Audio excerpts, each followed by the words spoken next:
骨のある戦いがしたいなら見せてやるよ。もう一つの戦法。ルフィ、稽古はつけたが覇気は実戦の極限状態にこそさらに開花する。強敵と向き合うほどにお前はますます強くなる。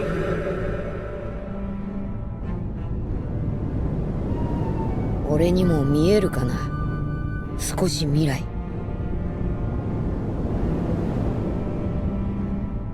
俺がこれから言うことを後からみんなに伝えてくれ。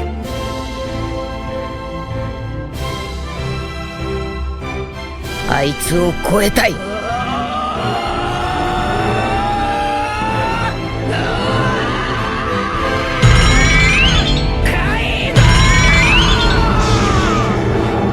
俺全力のあいつに勝ちてえ。10億の男に。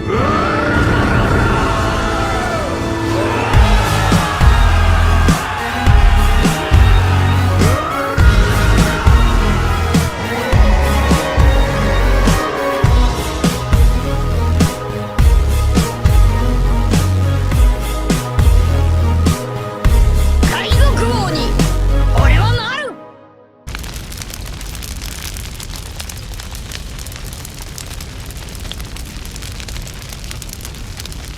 Hey, bonjour à tous, ici le seul unique Sensei, j'espère que vous allez bien. C'est avec un immense plaisir que je vous retrouve pour une vidéo spéciale Momonosuke. On le connaît depuis la rencontre avec Luffy au chapitre 184. Très vite, on apprend qu'il a mangé un fruit créé par Vegapunk, puis tout s'enchaîne. Il s'est avéré être très important pour l'œuvre en général. L'auteur avait tout prévu par rapport à Momo. L'auteur a des cahiers où il écrit ce qu'il va faire par rapport aux arcs et aux personnages. Sur une photo, on voit un cahier avec Whole Cake, un cahier dragon et un cahier Zo. Le cahier dragon peut être lié à Dragon, à Kaido, à Momo ou aux trois. Les arcs sont prévus bien à l'avance et l'auteur travaille le scénario bien à l'avance. Entre le 684 et le dernier en date, il y a environ 9 ans. Rendez-vous compte du bail. Ça fait environ 9 ans qu'il est dans l'intrigue et qu'il est important. Ce qu'il faut comprendre, c'est que l'auteur a parfaitement géré les arcs pour en arriver à Onigashima. Il y a des discussions, des alliances, des secrets et tout ce qu'on veut. Au final, on en vient à un arc avec une notion. Onigashima et la puissance. 9 ans d'intrigue suivis pour en arriver à Onigashima avec une conclusion globale. Ouvrir Wano Kuni, venger Oden et l'équipage des Mugiwara qui obtient la puissance globale d'un équipage d'empereurs. Si les Mugi perdent, c'est terminé. Comment peuvent-ils gagner? Avec de la puissance. Poneglyph en lien avec la puissance. Il faut battre les Yonko ou être assez fort pour les voler. Siècle oublié en lien avec la puissance. Le gemme élimine par la force tout ce qui est en lien avec. Roi des pirates, pirate le plus puissant car pirate le plus libre, confirmé par Luffy. Il le dit parfaitement. Quoi que l'on fasse, on en revient toujours à une notion fondamentale, la puissance. Sans puissance dans One Piece, c'est impossible d'avancer convenablement. Ce que je dis là est purement factuel. Tu veux devenir amiral, il te faut de la puissance. Fujitora est devenu amiral sans monter les grades. Pourquoi? Parce qu'il est puissant. Crocodile, Ener, Lucci ou encore Doflamingo. Sans puissance suffisante, c'est terminé. Retenez ça pour la suite de la vidéo. Kaidoは親の敵でござる。母上も殺されました。Donc, 9 ans d'intrigue avec Momo pour en arriver à Onigashima. L'auteur avait tout prévu par rapport à Momo. Le fait qu'il soit le fils d'Oden, donc une légende, le fait qu'il soit l'héritier pour Wano, etc. Comme on l'a déjà vu ensemble, cet arc est basé sur le Japon, qui est le pays de l'auteur. Donc, forcément, c'est normal qu'il donne énormément par rapport à cet arc. L'auteur a fait 2 arcs en un avec Wano et Onigashima dans la saga Empereur. Wano Kuni, Water 7, Enies Lobby, Onigashima. 2 fois 2 arcs en un pour changer de dimension. C'est à partir d'Enies Lobby que One Piece a pris une autre dimension. L'équipage avait atteint un bien meilleur niveau et on a eu de vrais bails démoniaques. Onigashima, c'est pareil. On passe un véritable stade supérieur. Après Dressrosa et Whole Cake, on a un arc de changement de niveau global. C'est maintenant qu'on aura des bails encore plus démoniaques et surpuissants. Quand l'arc sera terminé, le véritable éveil du Haki des rois et les formes démoniaques seront clarifiées. Momo est un personnage hyper important. En fait, il est important comme son père. C'est pareil que pour Luffy. Le père et le fils sont hyper importants. Momonosuke, c'est parce qu'il signifie invincible. C'est Oden qui le dit. Invincible, ça veut dire qu'il ne peut pas être vaincu. Dans ma dernière vidéo sur Zoro, on l'a vu ensemble. Oden est officiellement revenu invincible après son voyage. Il a fait jeu égal avec les plus grands pirates au monde. Il est revenu beaucoup plus fort que contre Gaban et il est revenu invincible. Donc, il a réussi à devenir ce qu'il voulait pour son fils, un invincible. Momonosuke est destiné à devenir immensément puissant. On sous-estime beaucoup les gènes, mais le peuvent être hyper importants. Quand on regarde Luffy, c'est le fils de Dragon et le petit-fils de Garp. De par ses gènes, Luffy a un énorme potentiel évolutif. Les gènes, ce n'est pas non plus une condition sine qua non, mais ça peut être hyper important. Par exemple, Big Mom a eu 3 commandants et Kaido a eu Yamato qui est surpuissante. Momo est le fils d'Oden, l'invincible. Kaido a dû le prendre par surprise pour le battre. Un coup par surprise ne fait pas que quelqu'un est plus puissant que quelqu'un d'autre. Regardons Zoro contre Kakon. C'était du 1 contre 1, du face à face, technique finale contre technique finale, hop, Zoro a gagné. Luffy contre Doflamingo, King Kongen contre Godfried, hop, Luffy a gagné. Quand l'adversaire n'a pas le temps de se protéger ou de contrer, on n'est plus dans l'affirmation du plus puissant. Maintenant, je ne dis pas qu'il ne faut pas le faire. Les combattants font ce qu'ils veulent. Moi, je dis juste que c'est pas une preuve par rapport à la puissance de tel ou tel personnage. Tout simplement. Oden qui revient invincible, c'est invincible en 1 contre 1, sans coup par surprise.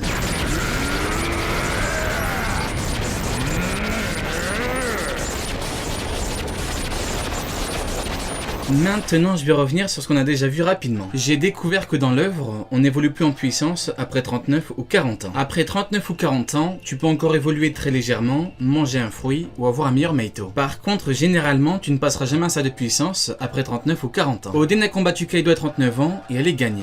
Il allait gagner sans l'intervention de la vieille. Roger avait 39 ans quand il a battu Xebec, son adversaire le plus puissant. Garp avait 40 ans sur God Valley. Newgate a officiellement atteint son prime, son max en puissance, à 39 ans. Rayleigh avait 40 ans sur God Valley. Shanks a actuellement 39 ans. Barbe Noire a actuellement 40 ans. Calgar a perdu la vie à 39 ans. Norland a perdu la vie à 33 ans. C'est faux, il a perdu la vie à 39 ans. Bullet a atteint son max en puissance vers 40 ans quand il a été enfermé. Les événements de Stampedo ne sont pas canons, mais les persos sont canons et créés et supervisés par Eiichiro Oda. Quand il a combattu Garp, Don Shinjao avait un peu plus de 40 ans. Pour le battre, Garp a dû s'entraîner et il a galéré. Donc pour gagner, Garp a juste un peu évolué, un tout petit peu, mais il n'a pas passé un stade. Brook a perdu la vie à 38 ans. Plus l'ellipse, ça donne 40 ans. Même pour les Mugiwara ça marche, alors qu'on aurait pu dire que c'est l'exception. Lucci avait 28 ans à l'époque, donc il a une marge de progression. Ener avait 37 ans, maintenant il a 39 ans. Il va revenir plus puissant. On n'évolue plus en puissance après 39 ou 40 ans, ça provient de l'Euro Jackson. Vegapunk a utilisé Kaido pour le fruit de Momo. D'ailleurs, on se rend compte que Kaido a effectivement été capturé pas mal de fois. Rappelez-vous, ça avait été dit qu'il avait affronté la marine beaucoup de fois. Question, pour arrêter Kaido, même sans puissance max, qui faut-il? Exactement. Des amiraux. Donc Kaido a déjà combattu des amiraux de la marine. Pourtant, regardez, chapitre 1001, il n'y a aucun amiral. Vous en ferez vos conclusions. Maintenant, on va répondre à une question. Est-ce que Momo peut intégrer l'équipage? Tout d'abord, on parle de Momo adulte et pas de Momo enfant. Ensuite, Momo est le fils d'Oden et Oden a effectivement intégré l'équipage du roi des pirates. Ils ont voyagé ensemble. Le problème, c'est Yamato et Wano Kuni. En effet, il faut quelqu'un pour diriger le pays. Donc, c'est soit lui, soit elle. Le problème, c'est au niveau des rêves et objectifs des deux. L'objectif et le rêve de Yamato, c'est de voyager. Elle a dit qu'elle attendait Luffy. Elle veut ouvrir Wano Kuni et voyager. Donc, en fait, il y a plus de chances pour que Yamato intègre l'équipage que Momo. Maintenant, est-ce que c'est possible? Eh bien oui, c'est possible, mais compliqué. Yamato veut voyager et Momo dit qu'il va devenir le shogun. D'ailleurs, dans les deux cas, l'image est forte. La fille de Kaido et le fils d'Oden. Que ce soit Momo ou Yamato, pour les Mugiwara, c'est très bien.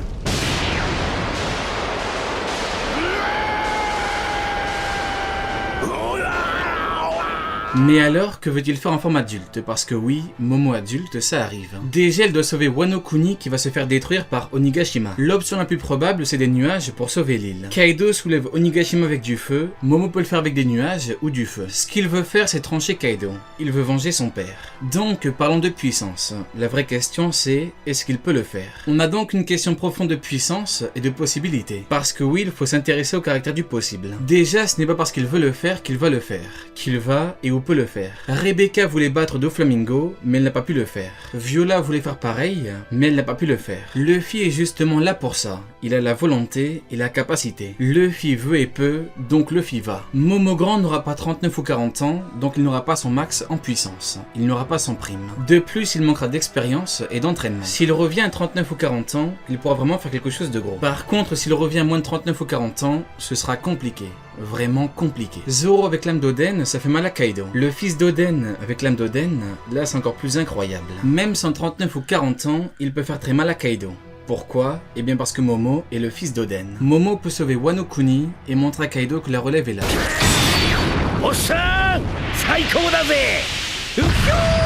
Momo et Oden sont très certainement des Di. En fait, il y a plus de chances pour que Momo et Oden soient des Di que l'inverse. Intéressons-nous aux porteurs du Di. Les porteurs du Di perdent la vie le sourire aux lèvres. Roger, Ace ou encore Zoro. Luffy a souri quand il pensait qu'il allait perdre la vie sur Lockdown. Comment Oden a-t-il perdu la vie? Exactement. Avec un sourire. Les Di acceptent leur destin avant de perdre la vie. Ils savent que c'est terminé et lâchent un gros sourire. C'est exactement ce qu'il a fait. Sa fin, il l'a accepté et a lâché un gros sourire. Ce sont de grands rêveurs. Rappelez-vous des mots de Teach, Marshall dit Teach. Oden avait un grand rêve, ouvrir Wano Kuni. Les Di peuvent être de grands sauveurs. Robin a dit avoir été sauvé par 2 Di, Luffy et Zoro. Il y a des exceptions comme Xebec et Teach et encore. Ils ont peut-être sauvé les membres de leur équipage. Sinon, généralement, les Di sont des sauveurs. Luffy sauve des gens, Dragon sauve des gens, Garp sauve des gens, et même Law sauve des gens. Oden veut sauver le peuple de Wano, il a sauvé Toki, les Fourreaux Rouges, etc. D'après Barbe Blanche, les Di peuvent transmettre leur volonté. Les Fourreaux Rouges, Momo et Yamato ont la volonté d'Oden.